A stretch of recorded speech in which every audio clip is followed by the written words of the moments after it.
Jai Shri Ram. Opinion that comes straight from your heart. No cut, no edit.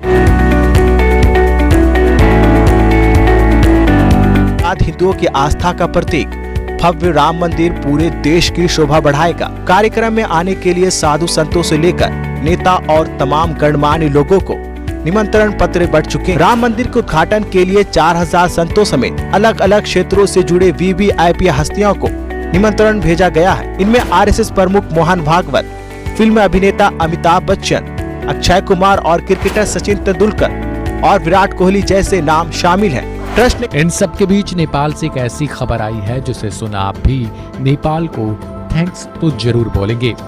जी हाँ, पड़ोसी देश नेपाल श्री राम मंदिर के लिए बहुत सारी चीजें भेजने वाला है। सूत्रों की मानी जाए तो अगले महीने अयोध्या में राम मंदिर के उद्घाटन के लिए नेपाल विभिन्न प्रकार के आभूषण, बर्तन, कपड़े और मिठाइयों से युक्त विशेष स्मृति चिन्ह भेजेगा। अगर वीडियो पसंद आए तो लाइक, शेयर, सब्सक्राइब जरूर करें। बेल आइकन जरूर दबाएं क्योंकि एक्स ओपिनियन आते रहेंगे हर टॉपिक पे जो आपसे जुड़ा हुआ है। राम मंदिर, वो राम मंदिर, आस्था का वो केंद्र जिसको हर हिंदू को इंतज़ार था, जिस दिन रामलला अपने जन्म स्थान पर विराजमान होंगे और हम उनके दर्शन कर सकेंगे। प्रधानमंत्री मोदी ने इस इंतज़ार को ख़त्म करने के लिए 2020 में शिलान्यास रखकर इस स्मृति चिन्ह को साकार रूप देने के लिए शुरुआत की थी। वो अब साकार होने जा रहा है। 22 जनवरी को ये आस्था का केंद्र दर्शनों के लिए खुल जाएगा।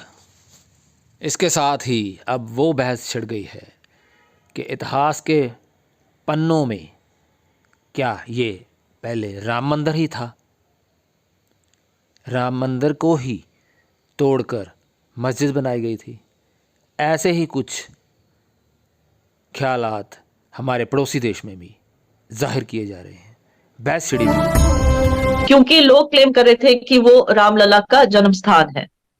तो अब दुनिया जो है इट डिजर्व्स टू नो अगर सचमुच वो राम जन्म स्थान था। 1857 जो है 1857 से पहले कभी इधर नमाज पढ़ी गई थी कि नहीं, मगर हमें ये पता है कि हिंदू इधर जरूर वर्शिप करते थे। दुनिया सारी जमीन मुसलमानों के लिए सारी हमारे वो गुलाम है, वो हमारी जमीन इस्तेमाल, वो हम अल्लाह की इस्राइल के लोग हमारे गुलाम है। वो हमारी जमीन छोड़ दे, हम उनका मोबाइल इस्तेमाल नहीं करते, वो हमारी जमीन से निकल जाए। पाकिस्तान तो सोच तो वही रहेगा उसका। गजवाए हिंद वो बनी है हिंदुओं को खत्म करने के लिए, पूरे मतलब भारत को फतेह करने के लिए बनी है। बॉर्डर साथ साथ होने के बावजूद, तहजीब व तमद्दुन कल्चर्स मिलने के बावजूद दिल नहीं मिल पाए अभी तक। भारत में पहली दफा एक काम किया है कि हिंदुओं को यूनाइटेड कर दिया है। उनकी तरक्की का सीक्रेट है middle class, educated middle class. अब अनफॉर्चुनेटली ये सिर्फ बात इधर तक महदूद नहीं रह जाती कि ये एक मस्जिद शहीद होने से मुसलमानों को कितना दुख पहुंचा है, मगर ये सिंबलिज्म इसका बहुत बड़ा है। एक भी थे, अफगान भी थे, सेंट्रल एशिया से भी आए, मंगोल भी आए, ठीक है। और उन्होंने सलाम के नाम पर जो है इस मुल्क पे जो है 700-800 साल तक उन्होंने इस पे रूल किया। ये हिंदुस्तान है, हिंदुस्तान से है, हिंदुस्तान हिंदू से है, ठीक है। और उन्होंने ये 800 साल मुसलमानों की एक तरह से गुलामी जो है वो कबूल कर ली। यहाँ गुलामी में इन्होंने वक्त गुजारा अपना, ठीक है।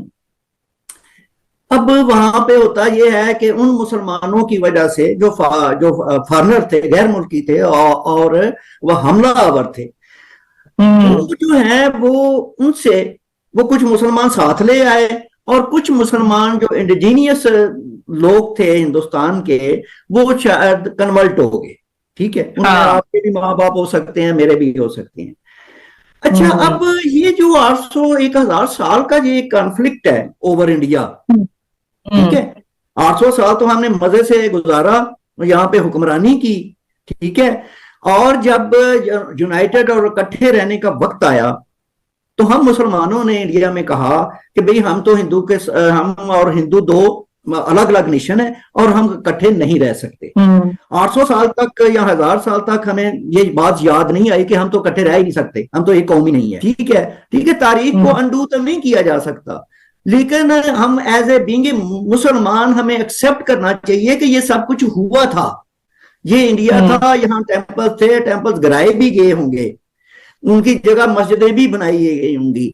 ये सिर्फ देखें, ये सिर्फ इंडिया में नहीं हुआ या नहीं हो रहा, ये पूरी इंसानी हिस्ट्री में। Goodbye for now. We will meet again.